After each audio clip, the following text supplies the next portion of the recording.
Esta es una producción de Grupo Fórmula. Encuentra más contenido como este en radioformula.mx. La doctora María Amparo Casar, en su espacio, aquí informando, analizando.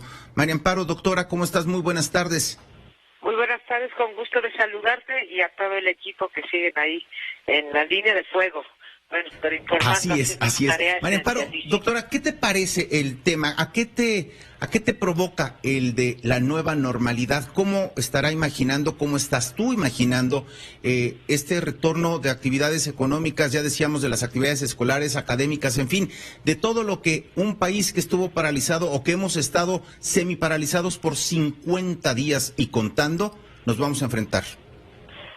Mira, empiezo, Carlos, por el final de lo que nos acaban de reportar desde Radio Fórmula, de que ya se domó la pandemia. Pues repito lo que decíamos el martes pasado en este mismo espacio, de que pues si ya se domó la pandemia, ¿por qué es que seguimos creciendo? Nadie vemos el aplanamiento de la curva.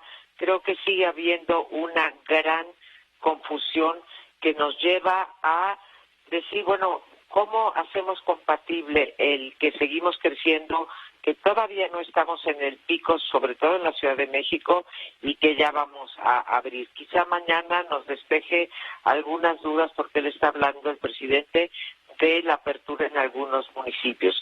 Y paso a comentar sobre esto. Sí, creo que el reto es la reactivación con precaución. Y cuando decimos si se reactiva con precaución, quiere decir no solamente contar, como preguntaste tú al gobernador de Aguascalientes, contar con el equipo suficiente, cubrebocas, en caso necesario, trajes de protección, etcétera, sino también la edad de la población que regresará a trabajar, aquellos que tienen las condiciones que la comorbilidad muestra que son agravantes del virus, como por ejemplo la diabetes, una de ellas, o la hipertensión, y el transporte, cómo se van a transportar, cómo asegurar que solamente van al trabajo. Eso va a ser muy complicado para la gente, decir, sí puedo ir a trabajar, pero no puedo salir a divertirme, o a los mercados, o a otro tipo de actividades sociales. ¿Qué esperamos de mañana? Pues es difícil de saber, porque acuérdate del informe del 5 de abril, qué gran decepción fue, donde pensamos que nos iban a informar sobre cómo iba a estar, digamos, la entrada de ya la mayor parte de la población en sana distancia, o en la Jornada Nacional de Sana Distancia, y pues nos salieron con un mini informe de gobierno. Entonces, ¿qué esperaría yo? Primero, que no lo sé, estoy especulando, creo que debería de haber una reclasificación de las actividades esenciales, porque pues todos nos preguntamos por qué algunas sí y algunas no, por qué una parte de algunas, que eso sí no nos explicamos, en el caso de el vidrio, el cemento, el acero, tuvieron que parar, salvo para aquella parte de la producción que iba para los proyectos prioritarios. ¿Por qué no cuidaron en las actividades esenciales pues la cadena de producción? Porque te pueden decir, oye, por ponerte un ejemplo, se puede seguir produciendo refrescos, pero no los envases. Entonces pues estamos en una situación, por decirlo menos, anómala. Las cifras de empleo que se dan a conocer y de pobreza hoy en CEPAL, pero también en Coneval, que también son muy alarmantes, te hacen pensar que, bueno, pues sí, a lo mejor está saliendo más caro el remedio que la enfermedad, pero bueno, si tuviéramos un pico más grande de muertos y de contagios, quién sabe cómo acabaríamos. Al final creo que resguardar la vida de la gente es el bien a tutelar.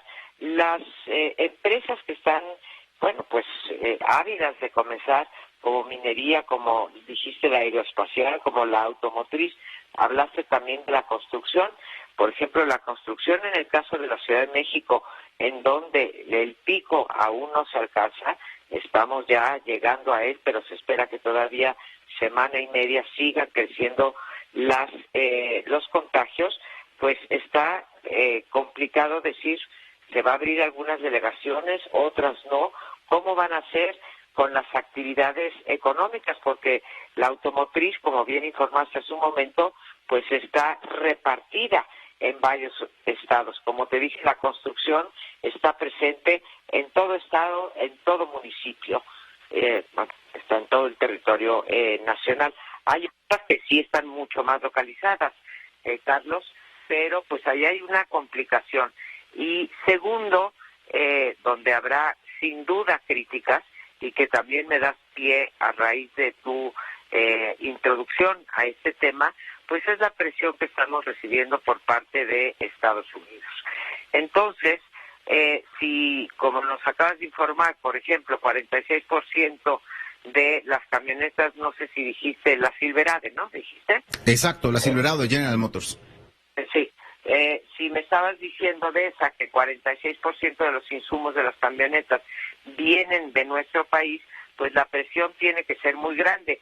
Y de la misma forma que eso ocurre en la industria automotriz, pues ocurre en muchas otras industrias. Así que yo espero que pues la decisión no se tome en base, o no solamente se tome en base a las necesidades de Estados Unidos, sino también con base a las necesidades y la etapa de la pandemia que está ocurriendo en México, ¿no? Entonces, tendremos que esperar. Le gusta a Andrés Manuel López Obrador, le gusta crear expectativas.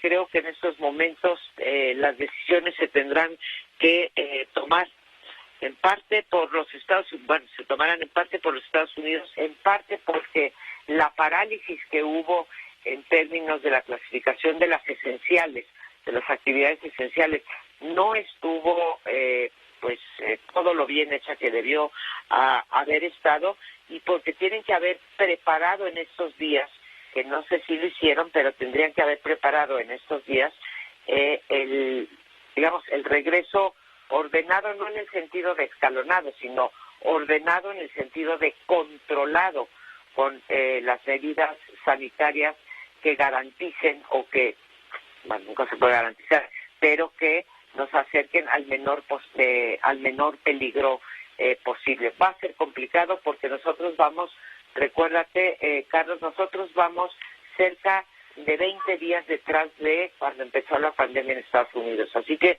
no estamos en la misma situación que los países con los que tenemos el comercio internacional.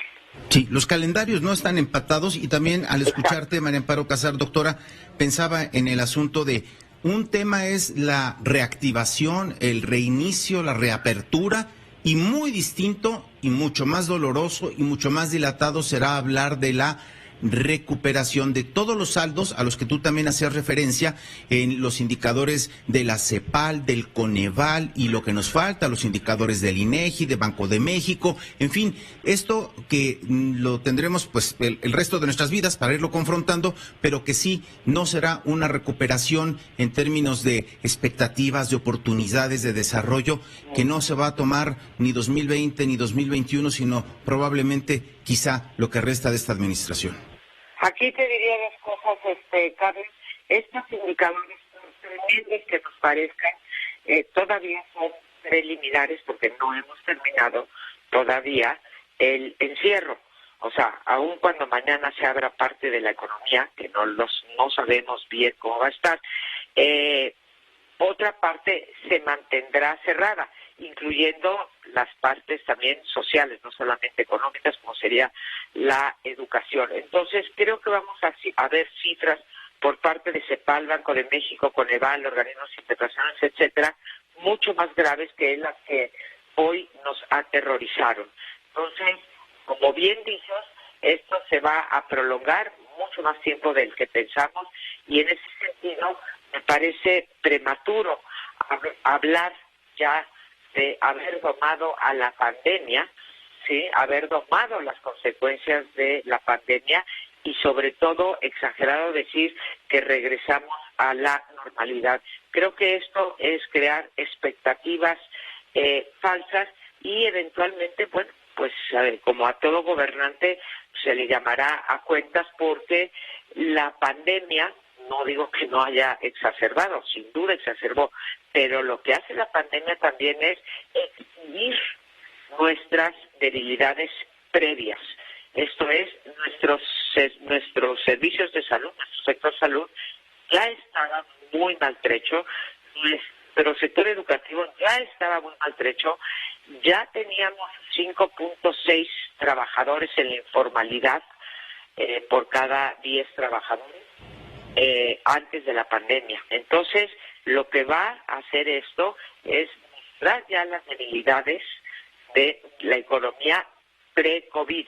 Porque lo que yo veo, Carlos, y lo acaba de confirmar un estudio sobre las perspectivas en América Latina del Barómetro de las Américas, sí, es que ahora los mandatarios lo que quieren es culpar